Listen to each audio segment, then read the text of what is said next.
away from the work. They tried to tempt him to go to the vacation spot right down there in Ono, kind of the Sierra part there, and the oasis, and just have a little break, right? How did Nehemiah respond to him? That's right. He said, I'm doing a great work, and I don't have time to come down and mess with you jokers, right? Then what did they do? Anybody remember? They brought him an open letter, right? What was significant about it being an open letter? That's right. If it was from the king, it would have been rolled up and sealed. This was an open letter. And they were basically saying, listen, this letter is going to make its way to the king, and he is going to think that you're trying to take his reign away. Once again, they were just trying to pull him away from the work that God had for him to do. One other thing that we keyed in on last week that they tried to do to Nehemiah. They used what would appear to be one of his friends, right? And what did that friend try to get him to do, tempt him to do? The friend told him, he said, listen, they're going to come and take your life tonight, right? You need to go and hide. There you go. They tried to get him to hide in the temple there. And Nehemiah refused to go into it. But he basically said, why would I go into the temple and disobey God to spare my own life? Nehemiah was basically saying, I would rather die than compromise my relationship with God or disobey God. We know that only the priests were allowed to go in the temple, and Nehemiah was not a priest. So for him to go in there would be to disobey God's commands. It would also discredit him with the people. If Nehemiah says, listen, I'm a man of God and we're doing the work of God, and then Nehemiah openly disobeys God, what would that say about his reputation with the people and his character with the people? Tonight we're going to see that the walls are completed, and what a great accomplishment, an accomplishment that honored God, which was one of the key reasons for rebuilding the walls, right? When Nehemiah heard about the walls, right, it said that it was a great reproach against God. It was an embarrassment to God. This was God's city laid in ruin, and the temple lay unprotected. Certainly, by rebuilding the walls, they would provide protection for the temple and protection for the people. But the big thing was, this was the city of God, and it lay in waste. So these walls being completed would bring glory and honor to God, which is what Nehemiah desired to do. So let's begin reading there tonight. Nehemiah chapter 6, beginning in verse 15. So the wall was finished on the 25th day of Elul in 52 days. This would have made the headlines. I mean, had they had newspapers and internets during this time, this would have made the front page. You would have seen pictures of the wall. You'd have seen pictures of the workers. You'd have seen pictures of Nehemiah. This would have been in all the news feeds on the internet. I mean, think this wall was about 14,000 feet long. 2.6 miles long, and as we read about here in verse 15, they rebuilt this wall in 52 days. And this wall didn't need a little bit of patching up. I mean, this wall was utterly destroyed. It was just rubbish, is what we read about here in Nehemiah. Yet they rebuilt it all 2.6 miles of it in 52 days, less than 9 weeks. And even less than that, because we know that the Jews would not have worked on the Sabbath. They would have took the Sabbath off for religious purposes. Once again, we don't know how tall the wall was. We know it's over 2 miles long. We don't know how tall. We can estimate it was probably about 40 feet tall and maybe 6 or 8 feet wide or something like that. I mean, this was a big wall to be completed in 52 days. Imagine how these people felt. Nehemiah rolls into town and says, "Hey, listen, we're going to rebuild this. We're going to rebuild this wall." And the people get out there and they're like, "Man, this thing is a mess." But the day has come. They can put their tools down. They can tear all the scaffolding down because the wall is completed. I know that I have took on some tasks in my life, and you look at it and you think, man, this is a big job, right? And you hit it, you slave through it, and then comes that day when you sort of finish it up. And that was the feeling here amongst the people at this point. It says that the project was finished in the 25th day of the month of Elul. It would have been completed at the end of August or early September. Now, what do we know about July and August? It's hot, right? So not only did they rebuild this massive wall in 52 days, but they rebuilt it in the hottest part of the summer, the hottest part of the year. Now, from the time that King Nebuchadnezzar had destroyed this wall to the time that Nehemiah shows up to rebuild it, it was about 140 years. I mean, imagine the people of Israel, the people of Judah looking at this wall, and maybe certainly 140 years. None of them lived quite that long, but maybe they told stories to their kids and their grandkids about how nice a place it was, and how that wall was something magnificent, and now it just lay in ruins for 140 years. And with the power of God, with the help of God, it only took Nehemiah 52 days to put this back together. Nehemiah says in the beginning of verse 15, so the wall was finished. I think it's interesting the way he sort of words it there and phrases it there. He doesn't say, and we finished the wall in 52 days.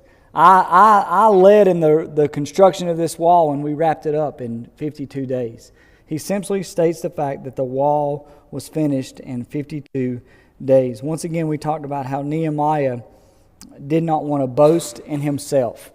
The rebuilding of this wall, the way that Nehemiah lived his life was to seek praise and glory for God, to see God glorified, not to see himself or man glorified, or even even the workers that worked on the wall. Nehemiah mentions them here in some of the previous chapters that we looked at, but he didn't even seek praise for them.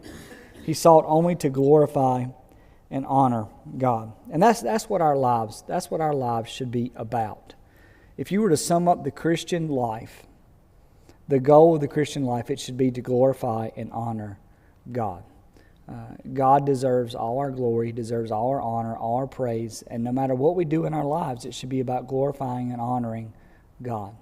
Whether it be working, going to school, raising our families, even our marital relationships, we should desire to glorify and honor God most in all of those things and all the things that we do. Let's continue reading there in verse 16. And it happened when all our enemies heard of it, and all the nations around us saw these things, that they were disheartened in their own eyes, for they perceived that this work was done by our God. You remember I talked earlier about how Nehemiah had sort of put the enemies to shame. A lot of times we think about shame, we think about someone else doing it to us. But it says here, Nehemiah says that their enemies, those that opposed the wall, were disheartened in their own eyes. They acknowledged to themselves, they looked to themselves and they say, hey, we've been whipped. We've been defeated. But it wasn't Nehemiah that defeated them. It wasn't the people that stood there with the hammers and the swords at the same time that defeated them. They were defeated by God. It says that the work was done by our God. Nehemiah understood, like those enemies that stood around watching, that this work was accomplished by God. It was done through God's strength. It was done through God's authority. Remember, Miss Kay hit last week, a lot of these workers that were building on this wall were unskilled laborers. They didn't have the skills to rebuild this wall. It was done through the power and the authority of God. The fact that Sanballat and Tobiah and the others that surrounded Jerusalem and tried to stop the work of God. The fact that this job was completed in spite of all that opposition just gives more glory and honor to God. I know I've been in ministry full time for 20 some years now, right? And there are times, I don't know if it could be a youth rally, it could do Vacation Bible School, it could be some new ministry that we're trying to start in the church. And it just seems like no matter how hard we push, the devil, enemies, Satan just push even harder. And I know I remember one year we did Vacation Bible School, and it was the whole Mount Everest Vacation Bible School. And the church that I was at that time, we built these big, massive mountains on our stage in our sanctuary. One overlooked the piano; it kind of engulfed the piano. We built those things out of 2x4s and chicken wire and paper mache, and then one crazy guy painted it in the sanctuary. He was a little bit crazy. But, we're over there working for this VBS, and we knew this would be cool, and we knew the kids would love it.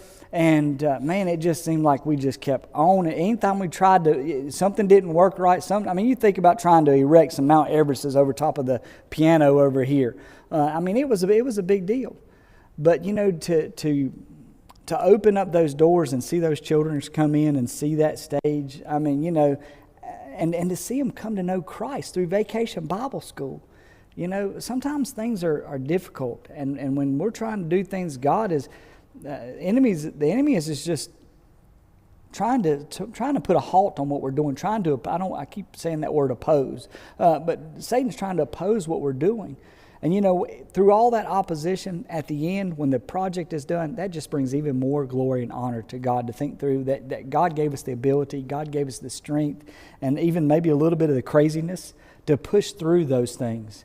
And that was the work, that was the deal here. Many times in ministry, you feel like you're fighting a losing battle, right? You're going as hard as you can, and you don't really seem to feel like you're getting anywhere. Maybe you even feel like you're falling further behind from where you want to be. You need to understand that God is glorified through opposition, and God is glorified through frustrations and setbacks. And we need to remember that God's will, if we're doing something that is God's will is made possible by God's power. It's not about us. It's not about how much planning we can do or how much strategizing we can do or how many hours we can put into it. God's will is made possible by God's power. Nehemiah followed after God's will. He sought His plan and trusted in His strength. In those difficult times when the opposition is coming at what God has laid on our hearts to do, we need to remember that it's a privilege to be able to serve God. It's a privilege to be able to do something for God. Does God need anything that we have? Does God need any of our help? No. God doesn't need us, but He chooses to use us. Being able to serve God is not an obligation. It is, because we should serve God in relation to all God has done for us, but it's a privilege to be able to serve God. Certainly it's a responsibility, but it's also a privilege to be able to use the talents that God has given us to bring glory and honor to Him.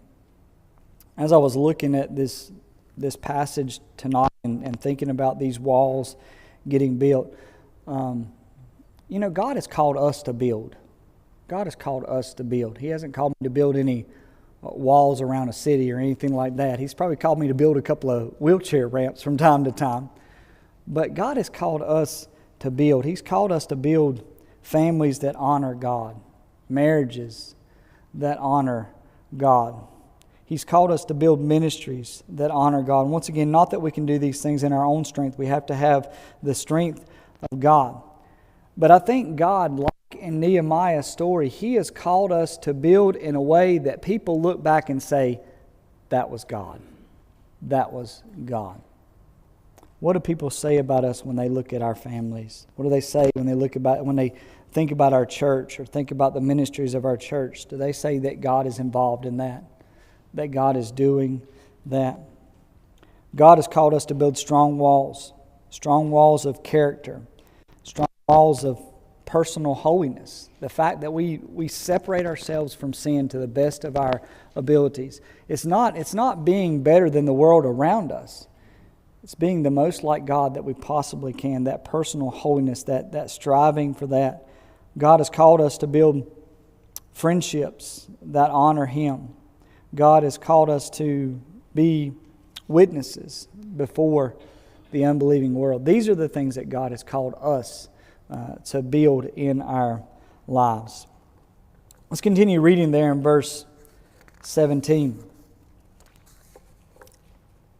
Also in those days, the nobles of Judah sent many letters to Tobiah. Now, Tobiah is a bad guy, right? Right? Yeah? All right, Tobiah is a bad guy. Also in those days, nobles of Judah sent many letters to Tobiah, and the letters of Tobiah came to them. For many in Judah were pledged to him. So there were many in Judah, living in Judah, maybe even some of these that were building on the walls, or maybe just standing around like the nobles that refused to build on the walls, that had pledged to Tobiah. Nehemiah gives us the answer here because he was the son-in-law of Shaniah, the son of Erah, and his son Jehonan had married the daughter of Meshullam, the son of Berechiah. Also they had reported his good deeds before me and reported my words to him. Tobiah sent letters to frighten me. All right, so you've got people in the city conspiring with Tobiah. Nehemiah shares here that these conspirators came to me and they shared positive, good things about Tobiah.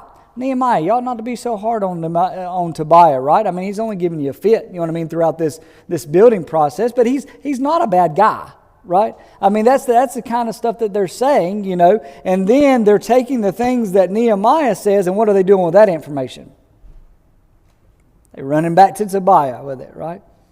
Yep.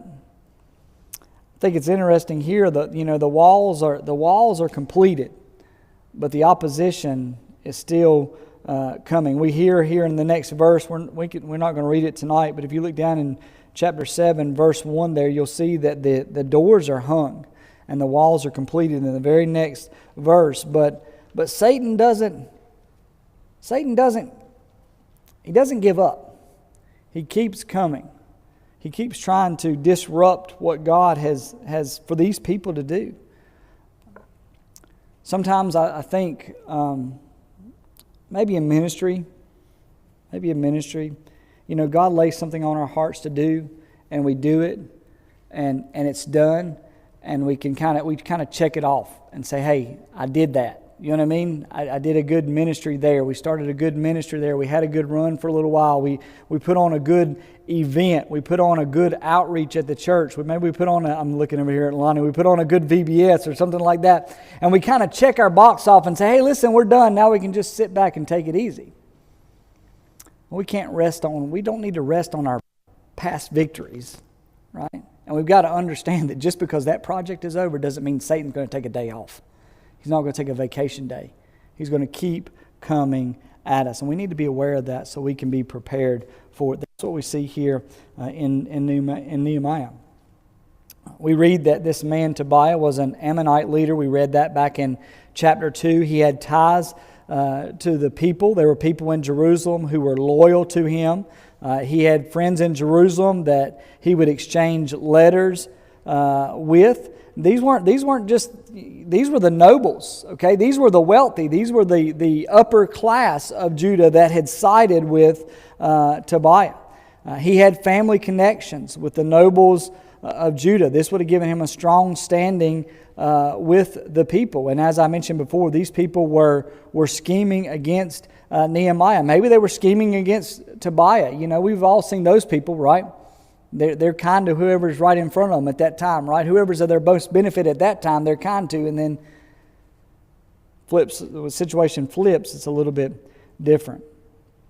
They would praise Tobiah to Nehemiah and then run tell Tobiah everything that Nehemiah had said. Most likely these were some of the ones that were causing the doubt and the discouragement that we read about in chapter 4. These that were spreading the rumors. Listen, they're going to come and attack us, and before you know it, you're going to look around and they're going to be all over on top of you. Maybe these were some of those people that were spreading those lies and that gossip. Paul speaks about slander in 1 Timothy 3 verses 12. He talks about gossips. Then you continue reading in 1 Timothy 5:12, you'll see that Paul talks about busybodies, these people that are always running off at the mouth about something. I know we don't have any gossips nowadays, right? No busybodies, right? We've got to be careful that we're not a gossiping person. We've got to be careful that we're not a busybody person. Well, what does a gossip look like? Well, gossip's one that spreads rumors, spreads things that maybe aren't necessarily true. You know, and not all gossip has to be false, right? If it's something that's not good about somebody's life and we're just kind of passing it around our congregation or passing around our Sunday school or passing it around our youth group, that's gossip, right? Backbiting. And it ought to have no place in our lives. It ought not to have any place in our church. You got these busybodies, right? They're running around, you know, somebody wants their way about something, right? So they just talk to everybody till they can convince people that they ought to have their way and have things that they want. You know, once again, we just got to remember that this life is not about us. Fellowship Baptist Church is not about us. It's not about what I want. It's not about what I desire. It's about glorifying and honoring God and being obedient to what He has called us to do. And you've heard it before, right? You've heard Pastor Dave say it time and time again. We want to love God, right? And love others. That's what we should be focused on as a church. That's what we should be focused on in our lives. Certainly the tongue can be a dangerous thing. Last part of verse 19, we're almost done tonight. Last part of verse 19, Nehemiah said that Tobiah sent letters to frighten him. Now the walls are done, right? The next verse, the gates are hung. And Tobiah sends these letters to try to frighten Nehemiah. Now, is he trying to stop the walls being built at this point? No, because the walls are built, right? His last resort is to try to intimidate Nehemiah. You know, when Satan's whooped, a lot of times the only thing left for him to do is try to intimidate us. That's the best that Satan can hope for. We need to trust in the power of God, trust in God's plan, trust in God's man, and don't allow Satan to intimidate us. Don't allow people to intimidate us. When God lays something on your heart, do that thing. Don't listen to the naysayers. Anytime you try to do something for your community, anytime you try to do something in church, somebody's going to agree with it, and somebody's not going to like it. And you just dismiss them and roll with it, right? Be true to what God has called you to do. So let's look at a little bit of application tonight and we'll be done. Back in Nehemiah chapter 2, when Nehemiah rode out to the walls in the middle of the night, God gave him a vision for what he wanted him to do. And as we've already seen so far, this wasn't an easy task for Nehemiah. It was difficult and it was challenging, but Nehemiah forged on. He pushed through. It's the same thing that God's going to call us to do here at Fellowship Baptist Church. Lord willing, we're going to try some new things here. We're going to try to make sure that this community knows that God loves them and that we love them. And there's going to be some different things and some new things, right? And they're not always easy. It can be challenging. We got to push through, right? Keep our eyes on what God would have us to do. If we seek God's face as Nehemiah did, even when things get tough, we will be victorious. We need to be like Nehemiah. We need to be people of courage. We need to be people of wisdom, right? We don't just haphazardly go at things, right? We gotta make sure we plan and do them the right way. There was an ongoing theme as we look through Nehemiah. Anytime Nehemiah had opposition, what did he do? He prayed, right? When we talk about doing ministry here at Fellowship Baptist Church and loving on this community, we need to plan. We need to use some wisdom. But most importantly, we need to pray and make sure that we're doing what God has for us to do and we're doing it in a way that glorifies and honors God. We need leaders like Nehemiah. But your leaders aren't just your pastors and your deacons. They're not just your Sunday school teachers. Anybody can be a leader. They just follow after God. Be willing to get their hands dirty, right? Maybe even try something that they're not comfortable with, right? I can only imagine those jewelry makers laying bricks, right? Imagine what that looked like, right? God uses all sorts of people to build the walls of Nehemiah, and He'll use us too if we'll just be busy about God's work. I got 3 questions tonight, and we're wrapping up with these 3 questions. The first question is, what difficult task might God want you to tackle on His behalf? What difficult task is God asking you to do? What truths about God should cause you to be willing to tackle the task? What do you know about God that should encourage you to tackle that difficult situation, that challenging situation that God has laid on your heart to do?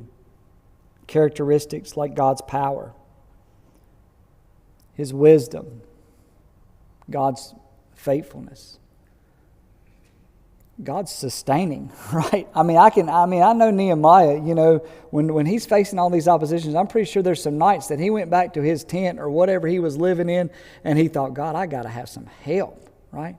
I got to have some help, some encouragement. God's sustaining grace in our lives. Last question. What can you do to build your faith in God's ability? What can you do to build your faith in God's ability? Well, certainly getting to know God's Word, getting to know God through His Word, building friendships with believers that have strong faith. A lot of times I would encourage students, and it works for adults as well. If you see a characteristic in somebody's life and you desire that in your life, spend time with them, right? Ask them. Maybe they're a good teacher. Maybe they share their faith very well. Maybe they sing. Maybe they pray well, right? And you go up to them and ask and say, hey, listen, how do you do what you do? God allows us to have those people in our lives for a reason. Another thing we can do is basically what we've been doing as we move through these 6 chapters, and that is study Bible characters who had a strong faith in God. Look at the way they handled situations. Look at the way that they turned to God. Look at the way they acted and responded to opposition. Look at these Bible characters in the Bible and respond in the same way that they did. Anybody have anything else tonight before we move into our prayer time? David, there was one part where it said verse 20, and I didn't mean to put that. Okay. I meant to put chapter 7, verse 1, but that was not right, not working. And I didn't proofread it tonight. It's okay. I usually proofread the slides. And he's like, you going to proofread? I'm like, nah, we're all right. David typed it all up for me, and then I put it on the computer, and I thought, well, this will help him if I just put the verse, and then I put the wrong verse. Nehemiah, next week, we'll see that Nehemiah starts electing new leadership. You know what I mean? They've got the walls built. They're going to bring some people in. They got to have some good leadership. So we're going to see next week as he starts choosing the best leaders for the job. So, anything else? All right. We will go into our prayer time.